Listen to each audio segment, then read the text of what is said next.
Robin was never supposed to be the leader of the Teen Titans. He originally failed his own team tryouts, got kicked out by the better Teen Titans team, and he only recruited Starfire because he wanted a girlfriend. In this video, we're going to go over that and so much more. I've gone ahead and watched Titans Go for literally hundreds of hours to find even the tiniest piece of Robin lore in the show. So sit back, relax, because you just might learn something new about Robin. Robin's full name isn't just Robin as you might think. Robin just a code name, and his real name is actually Dick Grayson, and he comes from a family of circus performers called the Flying Graysons. But Robin's story gets dark really fast because his parents died in a tragic circus accident, which is how he ended up being taken in by Batman in the first place. Growing up in the circus wasn't exactly a happy childhood for Robin though. In this episode, Dude Relax, we can see that as a baby, he was constantly bullied by the circus animals. The elephant would steal and drink his milk, the bear on the unicycle would take his banana, and the monkey would literally pull his diaper off until it came completely off.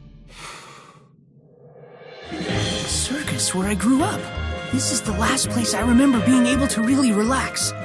Being a baby was the greatest. This is where Robin's trust issues and obsessive need for control actually began. He realized that whenever he let his guard down as a baby, the circus animals would take advantage of him and steal his stuff. That's why Robin is always so vigilant and can never relax, even as a teenager. The circus taught him that if you're not constantly watching your back, someone's going to mess with you. This background explains a lot about why Robin is the way he is today. Controlling, paranoid, and always expecting the worst from people around him. But for now, back to Robin's story, and like all good stories, we have to start from the beginning of his journey as a leader. In the episode Real Origins, Robin arrives at Jump City where he calls the city a cesspool and realizes he's got a problem. Robin wanted to make a name for himself, but he couldn't do it in Gotham City because he's always overshadowed by Batman. The scenes literally show that they can't see Robin because he's behind Batman's shadow. So Robin decides he needs some sidekicks and teammates of his own. He searches for teammates between ages 15 to 18, and he's got very specific roles in mind. For Muscle, he wants to recruit Cyborg. For a funny wild card, he's looking for Beast Boy. For an ex-villain and big brains, he needs Raven. And for the last member, he just wants a girlfriend, so he wants Starfire. So Robin basically made a shopping list for teammates, and girlfriend was literally one of the categories. But Robin's team needs a place to call home, and that's where things get complicated. There's already another Teen Titans squad in Jump City, and they've gotten the Titan Tower. This other team has some serious heavy hitters like Kid Flash, Aqualad, and Bumblebee. But to make things worse for Robin, the leader of this team is someone Robin hates more than anyone, Speedy. But more on their rivalry later. In the episode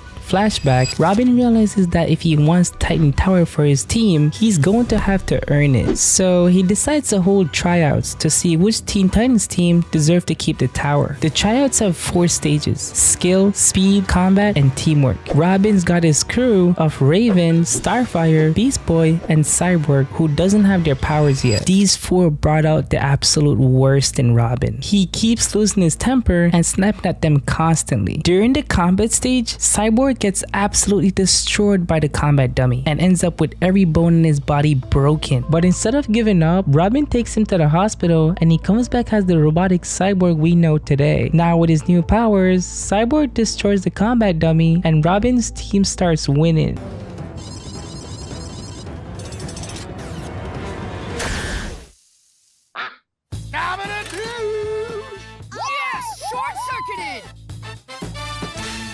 After the final challenge, Robin finally has enough of Kid Flash's attitude and kicked his entire team out of Jump City. Robin's team claims Titan Tower, and now he's officially the leader of the Teen Titans. But now that Robin finally has his team and his tower, the real problems are just getting started. Robin might be the leader now, but his teammates' laziness starts pushing him to his breaking point. In the best Robin episode, the Titans are being completely lazy. Beast Boy can't even cook pasta because the instructions are too long. Cyborg won't get the TV remote off the floor, and when the TV catches fire, they just let it burn instead of putting it out. Robin has to constantly clean up after them and put out the fires, literally. When a crime alert goes off about Brother Blood kidnapping the city council, the Titans ground and say it's too much work. Blood has kidnapped the city council!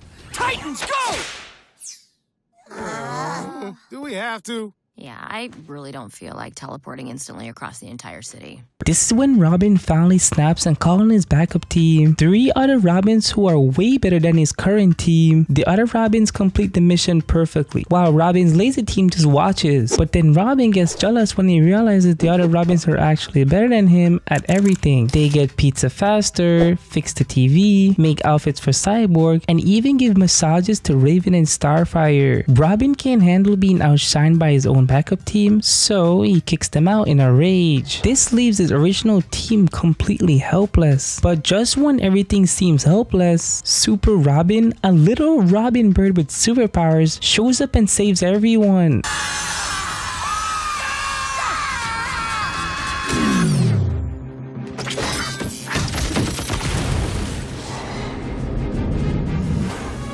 Curse you, Super Robin. This whole disaster shows just how Robin's obsession with being the perfect leader almost got everyone killed. But Robin's ego and control issues don't just hurt his team, they also destroy his chances with Starfire. In the day, we just see how far Robin's obsession with Starfire will go, and why he absolutely hates Speedy. It turns out they're both former sidekicks, Robin to Batman and Speedy to Green Arrow. So they're constantly competing to prove who's the better hero. But now their rivalry gets personal because they're both fighting over Starfire. Robin finally works up the courage to ask Starfire out on a date, but she declines because Speedy already invited her to a restaurant opening. Robin gets so jealous and desperate that he literally kidnaps Speedy, dresses up like him, and tries to sabotage their date. Ha! Never gets old. But when Starfire discovers the truth, she's furious with Robin and punches him in the face. Now that we have explained most of Robin's story and relationships, we should talk about something that you may not have known about Boy Wonder. The creators of Teen Titans Go explain that Robin's complete transformation from a calm, cool, and collected hero into a maniac who loses his mind at the slightest annoyance isn't just for humor. It's actually shown his past trauma from losing his parents as a kid and being trained by Batman. It's meant to show how messed up his character really is. But here's something really dark about Robin's personality. In the episode, Sum of Their Parts, it's revealed that unlike the other Titans, none of his feelings have positive traits. Each of his feelings represent a bad trait of his personality, like being perfectionist, paranoid, crazy, obsessive, and controlling. Not 5 Robins! Oh no, it's his craziness! Gotta be perfect. Gotta be perfect. Gotta be perfect. Oh no, the perfectionist. He's the worst. Perfect, perfect, perfect, perfect! This means that deep down, Robin literally has no positive emotions, which explains why he's such a mess. Another thing about Robin is that his obsession with Batman runs way deeper than you think. Throughout the series, Robin's past has really messed him up, and his time as Batman's sidekick has made him afraid of Batman not liking him. In fact, Robin desperately wants Batman's approval so much that in Batman's birthday gift, he even thought Batman was calling him pal in a letter, even though Batman wasn't being nice to him at all. Your pal, Batman. I am sorry, friend Robin. Sorry? For what? Did you hear that? Your pal, Batman! I'm Batman's pal! His room is literally filled with targets and punching bags with the faces of his old enemies, showing just how much his past trauma controls his life. And now for some random facts that might surprise you. Robin stands at only 5'3" and weighs 90 pounds. So most of you watching this video are probably taller than him. He loves making overnight oats, and he sometimes sleepwalks at night. Robin's voice has changed throughout the seasons. It was high-pitched early on, got lower and scratchy in the middle seasons, then went back to high-pitched later. He's also the only Titan who is fully human, and despite having baby hands, the animators sometimes forget and give him normal hands. Oh, and when Robin first met Starfire and she kissed him to learn his language, she probably noticed his bad breath, since Robin has been shown to have stinky breath in multiple episodes. Tamaranians have the ability to learn languages through the lip contact. Now we can communicate. Oh, okay. But you felt something, right? A spark, maybe? No, but I did detect the strong odor coming from the mouth hole. Robin's story shows us that sometimes the people who try the hardest to be the leaders are the ones who need the most help themselves. From being Batman's forgotten sidekick to becoming obsessed with control and Starfire's love, Robin's journey is basically about a traumatized kid trying to prove he's worthy of being loved and respected. Even though he's the leader of the Teen Titans, Robin is constantly fighting his own insecurities. But his transformation into Nightwing in the future shows that he eventually grows up and overcomes his problems. But if you thought Robin's story was dark, wait until you hear about Raven's, because that's going to be the next video, and trust me, her backstory makes Robin look like he had a happy childhood. So click the video on screen now and I will see you there soon.